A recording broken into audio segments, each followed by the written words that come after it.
You're watching Cape Media News, brought to you by Cape Media Center. Tonight on Cape Media News, hundreds protest in Hyannis. Plus, Hui seeks applicants for summer programs. And later, a sneak peek of the 2025 Cape Cod St. Patrick's Day Parade. These stories and more are coming up next on Cape Media News.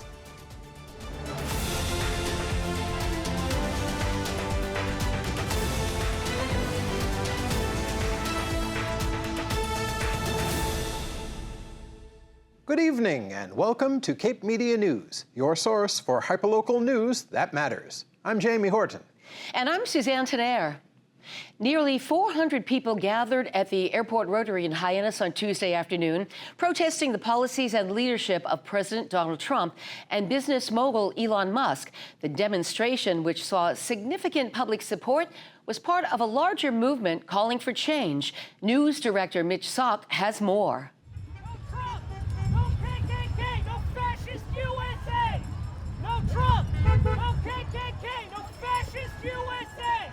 Hundreds gathered in Hyannis on Tuesday afternoon to march forth against the coup creep. Organized in part by the 50-51 movement, the protest drew a large and vocal crowd to the Airport Rotary, where participants waved signs and chanted in opposition to President Donald Trump's policies and leadership, as well as business mogul Elon Musk's involvement in government affairs. The event was one of many held across the country on Tuesday as the movement continues to voice its opposition. In addition to concerns over domestic policy, many demonstrators expressed their support for Ukraine, emphasizing the importance of U.S. involvement in defending democracy abroad. Protesters carried signs and chanted slogans advocating for democratic values, fair governance, and human rights, with a shared message of unity against authoritarianism.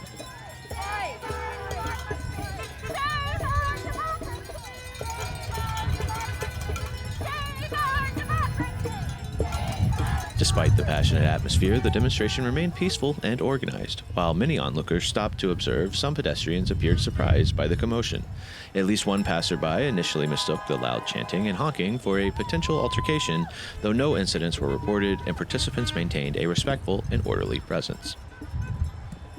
This event is our Stop the Coup rally. We just want to let people know that we're here. We're not going to be quiet, and we are getting strong and loud. Democracy is not a spectator sport. Everybody's got to get out. It's real simple. Either make a sign, hold a flag. We have another rally on Saturday right here at noon, and plenty more coming up. Just check out Indivisible, Cape Cod for Women, or 50501. The 50-51 movement, whose name stands for 50 protests, 50 states, 1 day, describes itself as a nonviolent political action organization dedicated to inclusivity, peaceful conflict resolution, and civic engagement. The group previously organized a nationwide demonstration on February 5th and another called No Kings on President's Day. Leaders within the movement emphasized their commitment to peaceful demonstration, making it clear that violence of any kind will not be tolerated. Beyond protesting, the movement's stated goals include fostering dialogue, encouraging civic engagement, and pushing for political accountability. Members believe that through sustained peaceful activism, they can influence both policy and public opinion.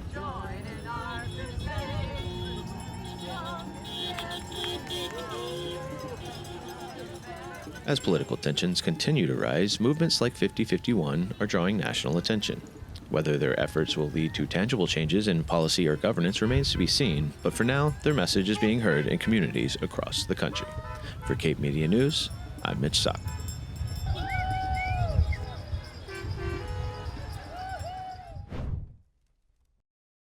Barnstable County Water Quality Laboratory announced last week that it has received certification from the Massachusetts Department of Environmental Protection for the analysis of PFAS in drinking water.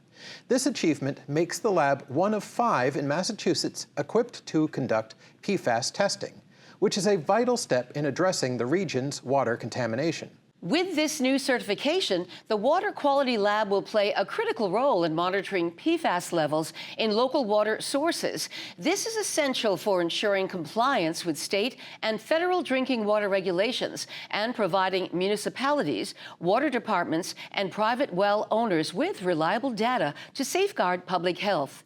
Homeowners with private wells will have access to reliable and affordable testing services, and municipal water suppliers and environmental agencies will be able to conduct more frequent monitoring. The Master Gardener Association of Cape Cod is offering a free hands-on gardening program for children ages 8 through 12 at the Brewster Community Garden. This seasonal program teaches children how to grow their own vegetables, care for plants, and connect with nature. The Children's Garden program runs weekly from May through August with 2 groups meeting, one on Tuesdays and one on Thursdays. Space is limited, so get your application in by March 17th at capecod.gov. The town of Chatham is warning residents of another attempted phishing scam. A member of the public was contacted by someone who used a USA.com email address to pose as a town department. The scammer was soliciting a large sum of money for application fees using information that was posted from a town meeting. Email addresses ending in @USA.com are notorious for scams and phishing attempts. No town, city, or state or federal government agency uses this domain and will not attempt to contact you in this way. If you received unexpected communication from the town and question its validity, you can call the Chatham Town offices at 508-945-5100 to verify. It's that time of year again. Chatham Recycles is hosting its 13th annual Book and Media Swap. On March 22nd and 23rd, head to the Chatham Town Annex to peruse secondhand books, CDs, DVDs, vinyls, jigsaw puzzles, and more. If you're dropping media off, please make sure your items are free of mold and secured in sturdy boxes or bags. Due to the popularity of this event, drop-offs are limited to 2 boxes per person. But you don't have to drop off items to take some home. For more information on accepted items, visit the Chatham Recycles website. Coming up after the break, meeting recaps and more. Stay tuned.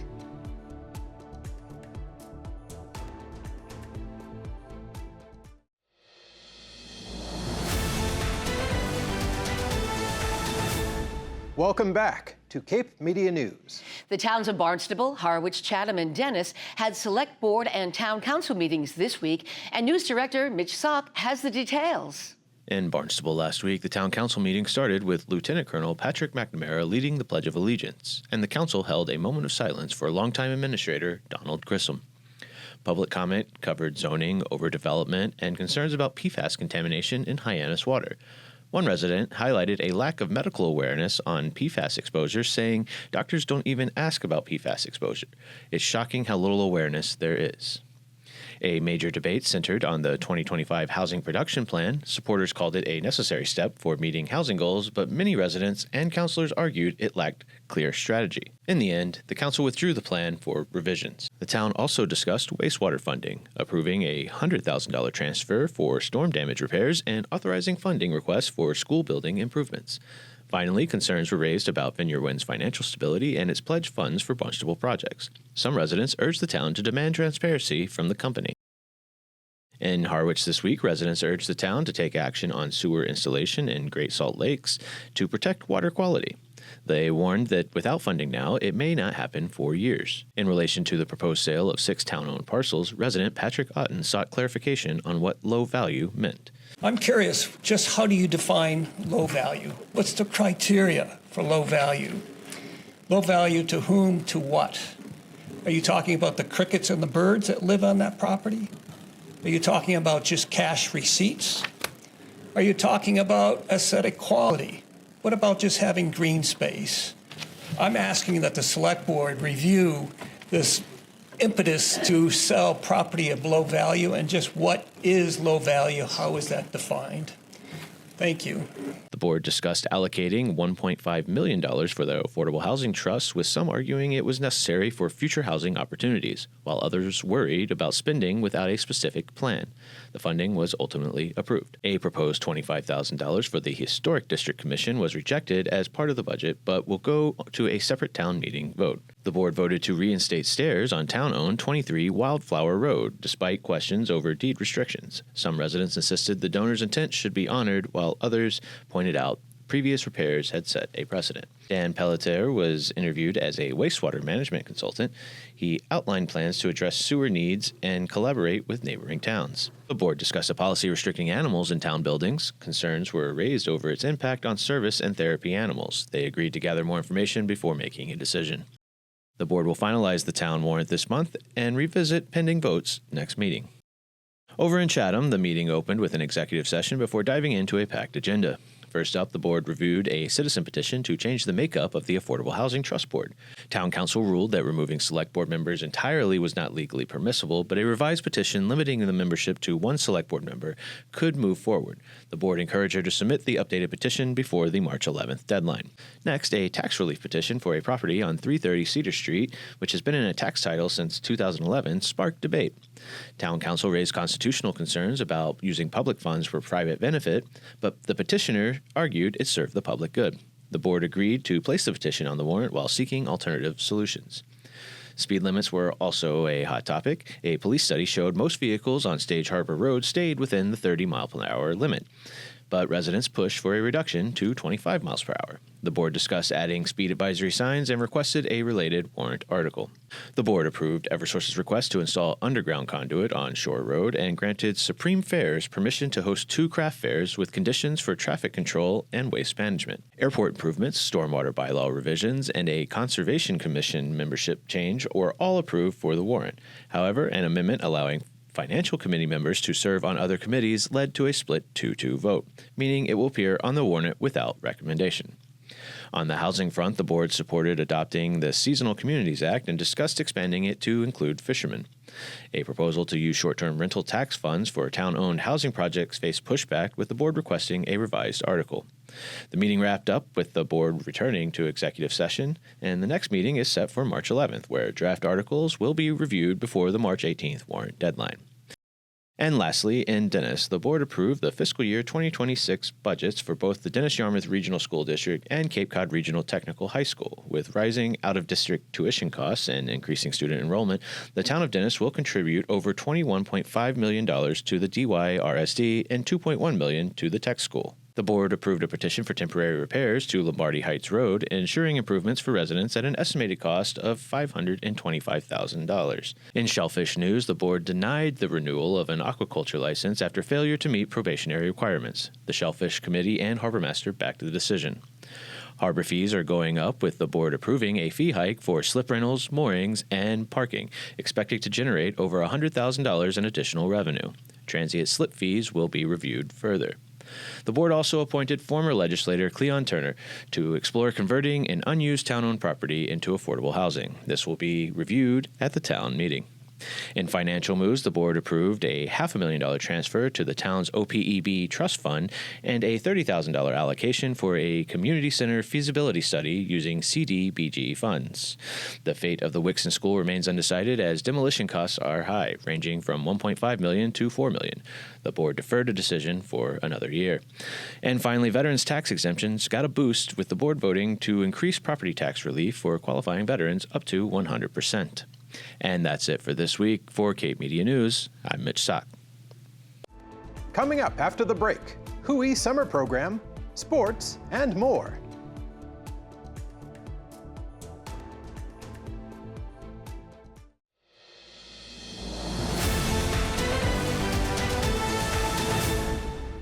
Welcome back to Cape Media News. Even though it's March and summer still feels far away, many students are already making plans for their summer break. Girls in their sophomore or junior year have the opportunity to take part in an extra special program at Woods Hole Oceanographic Institution this August. Take a look. With about 70 days of summer vacation to fill, students are tasked with the annual problem of finding a good way to spend their break. While many kids will enjoy their ample free time, a group of 10 high school girls will dedicate part of their summer to exploring the world of marine sciences. So one of the first things we did is we got to go on a boat where we towed this camera here.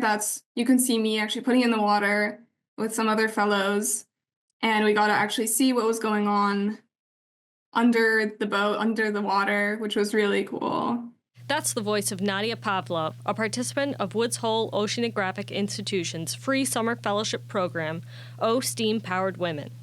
OSTEAM, a play on the term STEM, adds a few letters to the known acronym to include ocean, science, technology, engineering, art, and mathematics. Part of Hui and Sea Grant's mission is to introduce young women to the plethora of opportunities available within these fields. This was one of my highlights as we got to visit the engineering building. I think this was the Quissett campus, where we got to see everything that they build, all these engineers. I'm studying to be an engineer, so this really fascinates me. See actually what technology they use to do the research, because, it's not just the marine biologists that are working here, it's a whole team of people from various backgrounds. Historically, science and technology have been male-dominated fields. The week-long OSTEAM Fellowship hopes to change that. The program gives girls the chance to conduct research and experiments and meet and gain mentorship from women who are experts in these fields. I think that what was really enlightening throughout the program was seeing that you don't have to give up your femininity in order to be a woman in STEAM. Being a woman in STEAM is about being yourself, being passionate about what you do, not necessarily about giving all that up. You don't have to do one or the other. Not only do they get to meet renowned scientists and engineers, the students spend a week creating a network of valuable connections and forming lasting bonds with like-minded peers. This program, it's made to help you, and it's made for you to get real world experience. And it's honestly just incomparable to anything else. It's something that you can't recreate. We still have a group chat where we talk. We had all become very close because you do spend a week living with these people, and it's just 10 girls living in one house and spending all day together. So we became very close. After a busy day, we would all go into one room and play Uno or play various games. The last day, we all piled into one room and we went through all the pictures in the Google Drive and kind of relived it all. So very special group of people that we stayed in contact for quite a while. Something I still think about, look back at the pictures even 2 years later.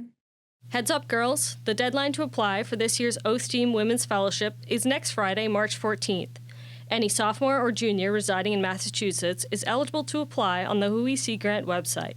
The application includes basic information as well as a few short answer questions designed to let you tell your story.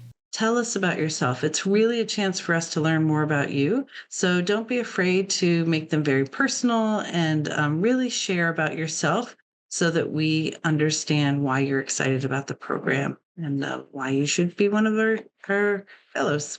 And if you are accepted, get ready to work hard, play hard, and sleep hard. You are going to get the best sleep of your life during this week. You are just go, go, go all the time, for the entire week, which is awesome. It's so amazing. But I have never slept so well in my entire life. For Cape Media News, I'm Kelly McKenna. Dog owners, bark your calendars. Harwich Animal Control's next presentation in their talk series will discuss on and off leash etiquette. On March 13th at 6 p.m., Animal Control Officer Jennifer Harrington will lead the talk at Harwich Community Center, covering topics like when your dog should be allowed off-leash, what to do when you see an off-leash dog, Harwich leash laws, and more. This free event will feature live recall demonstrations, so please leave your pups at home. Registration is required and can be done by calling 508-430-7568. The Cape Cod Cooperative Extension is alerting the public that the office will be closed temporarily due to road construction in the area. The Extension office in South Yarmouth will be closed until Friday, March 21st. Services, however, will continue without interruption, and Extension educators can still be reached via email and phone. The Chatham Fire Department has officially begun transitioning their dispatching services to the Barnstable County Sheriff's Office. This change, announced late last year, aims to streamline operations for the Chatham Fire Department and enhance response times for emergencies in our area. Now, fire and emergency medical services for Chatham will be dispatched through the Sheriff's Office Emergency Communication Center. This change will not impact law enforcement services. Early last month, the Trump administration instructed federal health agencies to pause all external communications, such as health advisories, weekly scientific reports, and updates to websites and social media posts, while some restrictions have been lifted, allowing the CDC to report on critical health and safety needs. It remains unclear what will be reported externally and what will not. While the CDC released a statement last week on the measles outbreak in Texas and California, the last update on the status of avian influenza was January 10th. In the meantime, if you're concerned about public health and safety, the American Medical Association posts regular updates on their YouTube page about measles, bird flu, COVID, and more. St. Patrick's Day is around the corner, and the town of Yarmouth is gearing up to host the 20th annual Cape Cod St. Patrick's Day Parade. In a video previewing the parade to come, town administrator Robert Rittenauer had this to say. We're delighted to be the host for the annual Cape Cod St. Patrick's Day Parade here in the town of Yarmouth. You know, it's one of our premier annual events. It's a day, you know, the old cliche is on St. Patrick's Day, everyone's Irish, but our entire community comes out for this parade, and the timing of the time of year where this is primarily a summer resort community for many visitors, this is exactly what we need in March. It brings everyone out of the winter mode into the spring mode. Families get together with relatives and folks that come down to visit that they haven't seen all year, and it's a true party. It's a great event, something we're proud to host. And lastly this evening, Ryan Downs with a recap of This Week in Sports. Welcome back to the Cape Media News Sports segment. I'm your host and local sports guy, Ryan Downs. We had 2 games underway during last Friday's episode, so let's check in on our teams and see how they did. Starting off with the Barnstable boys. They haven't lost a game since before the new year, December 23rd to be exact, and a 16-game win streak is somehow only the second longest win streak in program history. Last Friday, in the round of 32, Barnstable, as the number 26 seed, traveled to take on number 7 Springfield Central. After a hard-fought game, Springfield Central came away with the win in a final score of 68-54. Gabe Pichardo led the Redhawks with 20 points, and Caden Forts added another 10. They had a great season, winning the Cape and Islands League Atlantic Division and hosting their first playoff game in over 20 years. The seniors have a lot to be proud of and should take pride in knowing the state of which they left the program. In our other game from last Friday was the 21st ranked DY girls, who traveled to number 12 North Reading. The DY girls were our only team to directly make their tournament. No preliminary games involved. They finished their season with a 14-6 record and their first outright Cape and Islands League championship in over 20 years. The final score was North Reading 41, DY 37. Jaylene Pierce put up 19 points, and Savannah Azoff and Maeve Dolan combined for another 13. And that marks the official end of our winter season coverage, as we no longer have any active teams. We started off with 3 teams in the postseason, and 2 of them made it to the round of 32. As a reminder, spring sports will start by the end of the month, so we'll keep you posted on our schools when that rolls around. In other Cape sports-related news, the Cape Cod Baseball League has released the official schedules for teams this upcoming season, with all 10 teams slated to start the season on Saturday, June 14th, highlighted by a rematch of last year's championship between the defending champs, the Harwich Mariners, and the Bourne Braves. Each team has a 40-game regular season and is guaranteed a home game during opening week on either July 3rd or 4th, and at least one home game in August. The All-Star Game will be held on Saturday, July 19th at Red Wilson Field, home of the Whitey Red Sox. And the playoff format will be the same as last year and feature 3 rounds, best-of-3 series, with the top 4 teams in each division qualifying for the postseason. The playoffs are scheduled to begin Tuesday, August 5th, and conclude by Wednesday, August 13th. The Brewster Whitecaps are also holding a mascot naming contest on X right now for this funky being. To be eligible for the contest, You must share the post, tag 3 additional people, and then submit your mascot name in the comments. The winning name will be selected by the Brewster Whitecaps Mascot Committee, and the winner of the contest will receive Whitecaps merchandise and acknowledgement at the ballpark this summer. Names will be accepted until the 10th, so you only have 3 more days. And that's it for this week's Sports Update. Back to you, Jamie and Suzanne. Thanks, Ryan. Are you interested in participating in quilling and rug braiding demonstrations? Tomorrow from 1 to 4, the 204 in Harwich is opening their fiber art exhibit, One Thread at a Time. Artists, makers, and creatives are coming together to present their art, provide demonstrations, and share information about fiber arts, or check out the display of vintage tools and antique machines. And thank you for joining us this evening. If you have a story you'd like to see covered, please send us an email at newstip@capemedia.org. Stay up to date on all the local happenings by following us on Facebook and YouTube. And make sure to tune in every Friday at 5:30 for more hyperlocal news that matters on Channel 26, Apple TV, Roku, and Fire TV. For Cape Media News, I'm Jamie Horton. And I'm Suzanne Tenaire.